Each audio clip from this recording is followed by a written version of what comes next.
न भाई संभाले न बेटा संभाले, अंत में पड़ेंगे यमराज के पाले। खूब समझाया लेकिन बात समझ में नहीं आई। संत ने कहा कि तुम तो पागल हो, ये घरवार छोड़ो और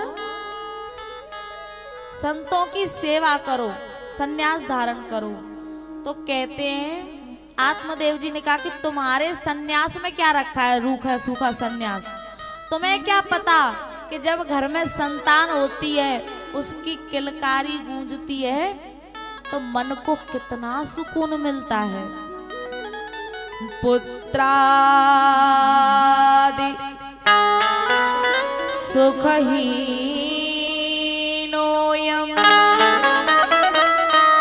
सन्न्यासः शुष्क एव हि गृहस्थः सरसो लोके पुत्र पौत्र समन्वितः। हे महात्मन, सन्यास में क्या रखा है? ये तुम्हारा रूखा सूखा सन्यास। और तुम्हें क्या पता कि पुत्र का सुख क्या होता है? तुम ठहरे बाबा जी, तुम्हें क्या पता? मुझे तो पुत्र चाहिए। आप मुझे वरदान दो कि मेरे पुत्र हो जाए, कोई उपाय करो वरना मैं तो मरूंगा।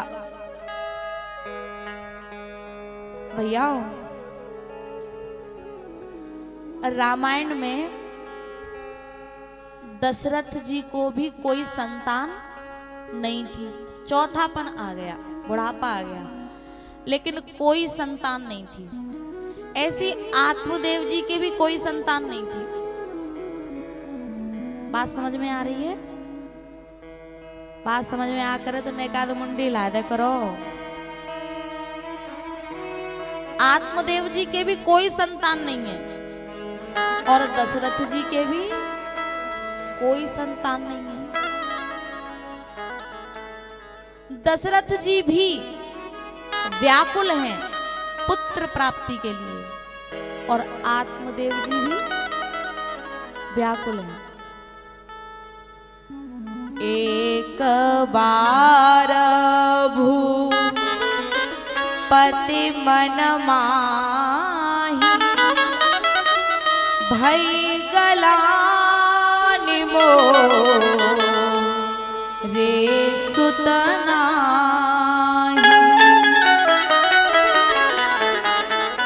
दशरथ जी को भी ग्लानि हो रही है कि मेरे कोई पुत्र नहीं है।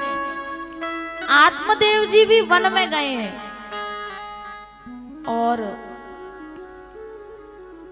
दशरथ जी भी वन में गए हैं। आत्मदेव जी कहां पहुंचे? एक संत के पास, और दशरथ जी भी संत के पास पहुंचे हैं। किसके पास? किसके पास पहुंचे? गुरु गृह गया तुरत महिपाला। लेकिन आत्मदेव जी कैसे कह रहे हैं? मुझे तो पुत्र चाहिए ही चाहिए वरना मैं मर जाऊंगा। लेकिन दशरथ जी गुरु गृह गया तुरत महिपाला, जोरे पान करे विनय विशाला। आत्मदेव जी तो कहते हैं कि मेरे को पुत्र चाहिए नहीं तो मैं मरता हूं। लेकिन दशरथ जी हाथ जोड़ करके गुरु जी के सामने प्रार्थना करते हैं कि गुरु जी मुझे कोई संतान नहीं है। जोरे पान करे विनय विशाल। तो भैया दशरथ जी ने विनम्रता के साथ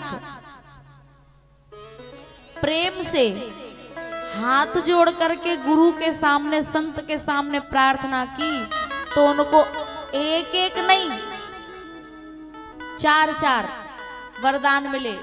धरहु धीर होए है सुत चार, एक नहीं 4 पुत्र होंगे। और आत्मदेव जी के कौन हुए? धुंधकारी। दशरथ जी को ऐसा पुत्र प्राप्त हुआ जिसने दशरथ जी की इच्छा तो नहीं कहेंगे, दशरथ जी के प्रण के लिए अपना घरबार त्याग दिया। और आत्मदेव जी को ऐसे पुत्र की प्राप्ति हुई कि उस पुत्र के कारण उन्हें घरबार छोड़ के वन में जाना पड़ा।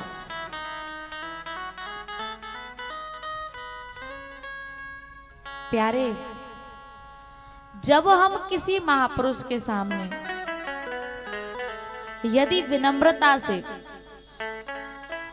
अच्छा मैं तो एक बात कहूंगी, दशरथ जी ने जाकर के केवल ये कहा है क्या? गुरु गृह गया तुरंत महिपाला, जोरे पान करे विनय विशाला। केवल विनम्रता से एक बात कही कि मेरे पुत्र नहीं है, कोई संतान नहीं है। ये नहीं कहा कि मुझे चाहिए ही चाहिए। जब हम किसी महापुरुष के सामने, अपने गुरुजन के सामने, अपने बुद्ध पुरुषों के सामने, संत के सामने किसी इच्छा की जिद लेकर के जाते हैं तो वो पूरी तो करता है, लेकिन वो हमारे विनाश की ओर हमें ले जाती है। लेकिन यदि प्रार्थना रूप में केवल हम अपनी इच्छा रख दें तो समय आने पर जब वो पूरी होती है उनके हिसाब से, तो वो हमारा कल्याण ही करती है। आत्मदेव जी को धुंधकारी पुत्र प्राप्त हुआ और दशरथ जी को राम, भरत, शत्रुघ्न, लक्ष्मण। भैया आत्मदेव जी ने कहा, पुत्रादि सुखहीनोऽयं सन्न्यासः शुष्क एव हि गृहस्थः सरसो लोके पुत्र पौत्र समन्वितः।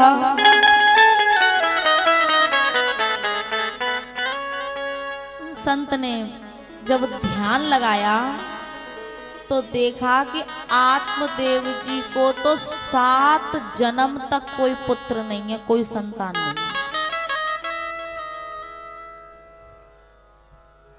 संत ने कहा, 7 जन्मावधि तव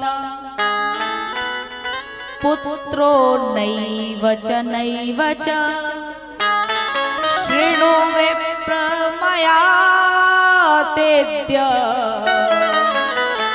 प्रारब्धं तु विलोकितम्। हे ब्राह्मण देवता, हे आत्मदेव जी, आपके प्रारब्ध से आपके 7 जन्म तक भी कोई संतान नहीं है, लेकिन आत्मदेव जी ने कहा कि नहीं, मुझे तो संतान चाहिए ही चाहिए। नहीं माने। तब उन संत ने एक फल दिया और कहा कि ये अपनी पत्नी को दे देना, तुम्हारे संतान हो जाएगी।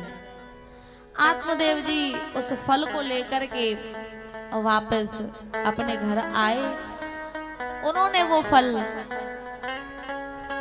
धुंधली को, अपनी पत्नी को दिया और सारी घटना बताई। इधर हुआ क्या, धुंधली की एक बहन थी। उसने कहा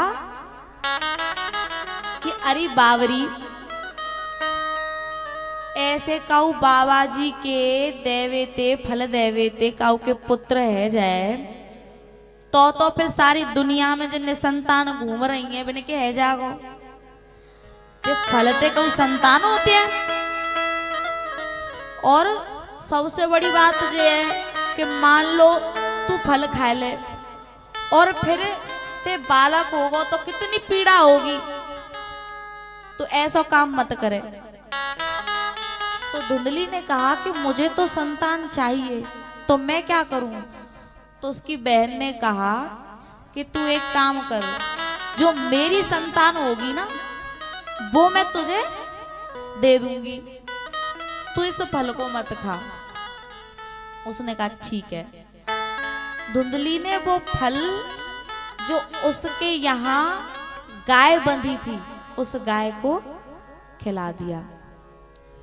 कुछ दिनों बाद उस गाय को एक पुत्र हुआ जिसके कान तो कैसे थे, गाय के जैसे, और शरीर पूरा इंसानों की तरह। तो कान कैसे थे, गाय की तरह। कान को कहते हैं कर्ण और गाय को क्या कहते हैं, गौ। तो उनका नामकरण हुआ गोकर्ण। बोलो गोकर्ण जी महाराज की। गाय को गोकर्ण जी हुए। उधर उसकी बहन को हुआ पुत्र जिसका नाम धुंधली। धुंधली से बना क्या, धुंधकारी। तो उसका नाम रखा गया धुंधकारी। उसने, उसकी बहन ने धुंधली को वो पुत्र दे दिया। अब हुआ क्या, संत के प्रसाद से जो गोकर्ण जी थे वो तो महाज्ञानी बने और उस दुष्टा की संतान थी, इसलिए धुंधकारी महादुष्ट बना। गोकर्ण पंडितो ज्ञानी धुंधकारी महाखलः। गोकर्ण जी तो महाज्ञानी और धुंधकारी महादुष्ट खल। भैया हुआ क्या, कुछ दिन बाद धुंधकारी गलत संगति में पड़ गया। उल्टा सीधा अपने माँ बाप से कहने लगा। उधर आत्मदेव जी को पीड़ा होने लगी कि मैंने इस संतान के लिए एक संत से कुतर्क किया था, तो वो तो छोड़ के चले गए, घर को वापस छोड़ के वन में चले गए। गोकर्ण जी ने खूब समझाया कि धर्मम भजस्व सततम त्यज लोक धर्मा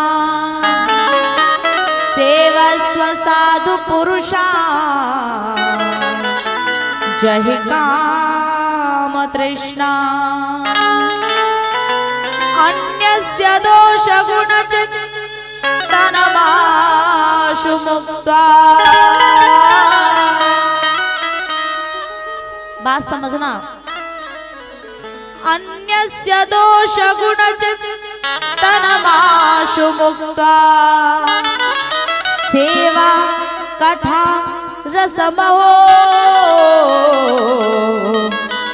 नितराम पिबत्वम।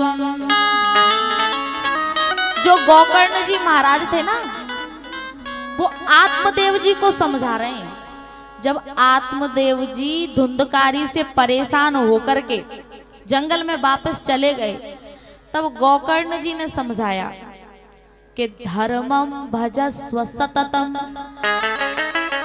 पिताजी, आप निरंतर केवल भजन करो, अपने धर्म का पालन करो। धर्मम भजस्व सततम, लेकिन त्यज लोक धर्मा। अपने धर्म का तो पालन करो, लेकिन त्यज लोक धर्मान। ये जो संसार के रिश्ते नाते, फलानो धर्म ढिकानो धर्म, इन सारे धर्मों को छोड़ करके एक ही धर्म का पालन करो।